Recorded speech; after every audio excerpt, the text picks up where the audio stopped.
আমরা গেছিলাম বাবাকে ডাক্তার দেখাতে। এইবারে আমি শুধু একা না, আমার সাথে গেছিল মাও। মানে আমি আর মা একদমই ফার্স্ট টাইম কলকাতা বাবাকে ডাক্তার দেখানোর জন্য। আজকে আর কি মায়ের বেটা আর কি ছোটো বেটা যেতে পারেনি ডাক্তার দেখাতে। তাই আর কি আমরা গেছিলাম বাবার সাথে। আর শুধু ডাক্তার দেখানো মানে এই না যে মানে আমাদেরই শুধু কাজ হলো, কিন্তু নিজের অনেকটা শিক্ষা হলো যে কোথায় কী করতে হয়। আর আশা করছি কোনো বড় হসপিটালে গিয়ে পরে মানে হবচপ খাবো না। তো কোনো জায়গার এক্সপিরিয়েন্স করা অবশ্যই সবার পক্ষেই ভালো। এতে কি হয় নিজের মানে যে নিজের ভেতরের যে ভিতটা যে ভয় পাবো না, বা কোনো বড় জায়গায় গিয়ে পরে কীভাবে কাজ করতে হয়, কীভাবে কাগজ জমা দিতে হয়, যতই বড় শিক্ষিত হই না কেন একটা ভয় মনে মনে থেকেই যায়। তো এইসব জায়গা গেলে কি হয়, আস্তে আস্তে নিজেদের মধ্য থেকে ডেভেলপমেন্টটা অনেকটা ভালো হয়, যে আর ভয় পাবো না। আর যেভাবে হোক কাজটা করেই আসতে হবে আমাকে। আর যখন কাজটার দায়িত্বটা নিজের উপর পড়ে যায় যে না, আজ কাজটা করে যেতেই হবে, সেটা আমাকেই করে যেতে হবে, তখন কিন্তু আরও ভালোভাবে জিনিসগুলো পেরিয়ে যায়। হয়তো একটু টাইম লাগে, কিন্তু কাজগুলো সেই হয়েই যায়। আর আমরা শিখেও ফেলি তার থেকে অনেক কিছু। এই যে আমরা আসানসোল, এটা শতাব্দী পার্ক পার করলাম। এরপর আমরা স্টেশনের দিকে যাচ্ছি। যাওয়ার টাইমে আমার বর ছেড়ে দিয়ে এসেছিলো, মানে ট্রেনে চাপিয়ে দিয়ে এসেছিলো। এটা ছিল একদম সকালবেলা। আমরা ভোরবেলার ট্রেন অগ্নিবীণাতে গেছিলাম, যেটা 5, 5:30টার সময় থাকে আমাদের আসানসোল স্টেশন থেকে। আর এই যে দেখো আমরা নেমে পড়লাম। আর নেমে পরে সনটাকে বাই জানিয়ে পরে পুরো দায়িত্বটা মনে হচ্ছিলো কি আমার মাথাতেই চলে এলো ও যখন আসানসোলে ছেড়ে দিল তারপর। আর তারপর মা গেছিলো। তো তারা আর কি অনেকটা নার্ভাস হয়ে যাচ্ছিলো, বারবার ওঠা নামা, এমনকি আমিও থকে পড়েছিলাম ওখানে গিয়ে পরে। একবার এই কামরা, একবার ওই কামরা, তারপর একবার এই মানে একটা জায়গাতে গিয়ে পরে অ্যাপয়েন্টমেন্ট নেওয়া, একটা জায়গাতে গিয়ে জমা দেওয়া কাগজ, তো অনেকটাই হ্যাপা। বাইরে না গেলে বোঝা যায় না।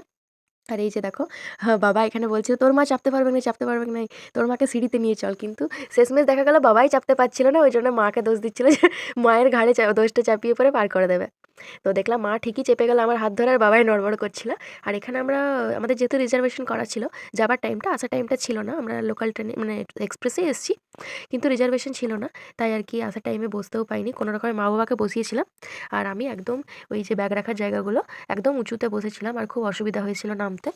যাই হোক, যাওয়ার টাইমে রিজার্ভেশন ছিল, আর সেই রিজার্ভেশনের কামরাটাই আমরা এখন খুঁজে নিচ্ছি।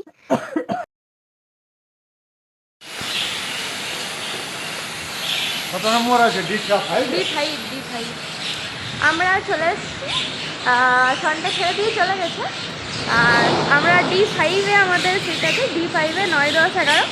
এবারে দেখা যাক যে সিটটা পরপর পড়েছে না দুটো এদিকে, আর একটা এদিকে পড়ে গেছে, সেটা যে পরে দেখতে হবে। D4 এটা।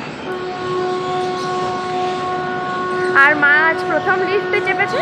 বাবা বলছে না না না, পারবেন না, লিফটে ফিফটে চাপাইস না ওকে। হ্যাঁ, লাস্টে নিজেই চাপতে পারছে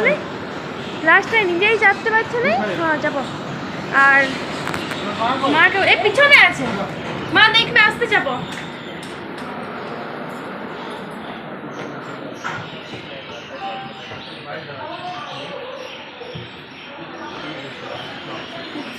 আগে আছে। আমি ঘুমিয়ে দিয়েছিলাম একবার ওই সিটে ঘুমিয়ে দিয়েছিলাম, একবার এখানে ঘুমিয়ে দিয়েছিলাম মাথা রেখে। মাস্কটা পরছি কারণ কি এত ঘুম পাচ্ছে। আমি তো কয়েকজন কান খাই বলে দিলাম আমাদের তো বর্ধমান তক রিজার্ভেশন করা আছে, চলো বর্ধমান তক রিজার্ভেশন করা আছে বলে ঘুমিয়ে দিয়েছি। তারপর যতটা পেরেছি ঘুমিয়েছি। আর এখন এবারে নামবো, মাস্ক পরার পালা, কারণ কি বাড়ি থেকে সবাই বলে দিয়েছে মাস্ক পরে যাবে কলকাতায়।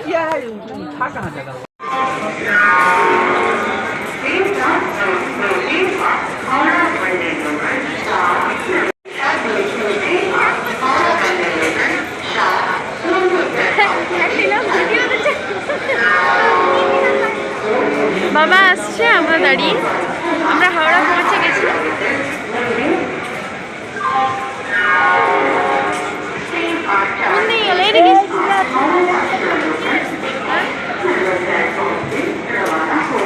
বাবা এইদিকে নিচে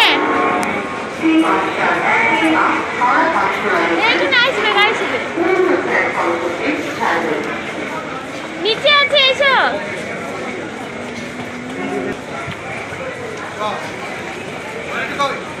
এই তো বাবার সব ইয়ে আছে, শরীরে কাগজপত্র, ঠান্ডা আছে, ভালো ঠান্ডা লাগছে।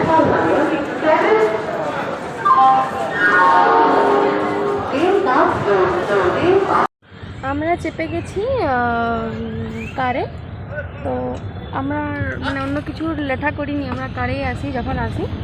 তো অনেক বার্গেনিং এগুলো হচ্ছিলো। তো যেহেতু জানি আমরা রেগুলার আসি, তো বার্গেনিং হবার কোনো মানে প্রশ্ন ওঠে না। তো যততে আমরা আসি অতটাতেই যাচ্ছি। আর দাদাকে বললাম যদি তুমি কোনো শেয়ার নিতে চাও নিয়ে নিতে পারো, কিন্তু শেয়ার পাওয়া যায়নি সেক্ষেত্রে 100 টাকা হয়তো কম লাগতো। তো আমরা যাচ্ছি মেডিকা, কলকাতা মেডিকা। তো নর্মালি আমার হাজব্যান্ডই আসে, আমি এইবারে ফার্স্ট এসেছি। তো ও সমস্ত কিছু বলে দিয়েছে আমাকে। তো ওর আজকে ছুটি পায়নি, তো বাবার যেহেতু আজকে ট্রিটমেন্টের ডেট আছে, বাবার একটা অপারেশন হবে ওই কারণে। তো এই যে মাস্ক পরে আছি, ওই জন্য কথাগুলো শুনতে পাচ্ছে না। এটা হাওড়া হয়ে মেডিকাটা যায়। তো আমি, মা আর বাবা এসেছি। মা আসে না নর্মালি, কোথাও ঘুরতেই বেচারি বেরোতে পায় না। তো আমি বললাম যে চলো তাহলে আমাদের সাথে ঘুরে আসবে, আমরা তো যাচ্ছি। ছেলেরা এলে হয়তো আসা হয় না মায়ের কথা। তো যেহেতু আমি আসছি, তো আমার উচিত যে মাও ঘুরে নিই। আমরা তো আসছি এই জায়গাগুলো বারবার। তো মা এটাতে অনেক হ্যাপি যেন আমি হাওড়া যাব। তো ফাইনালি মা এসছে।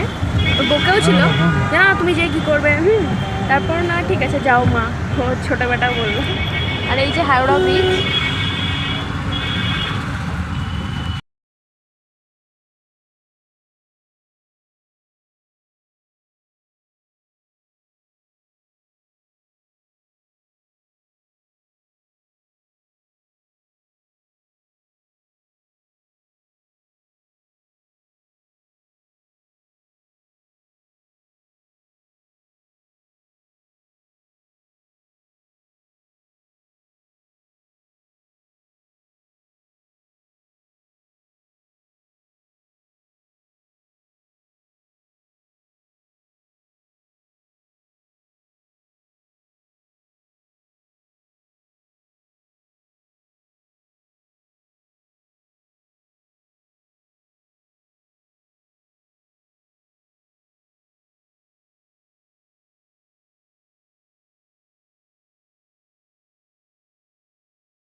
পাম্প নেবে। এ চটকি হ্যাঁ হ্যাঁ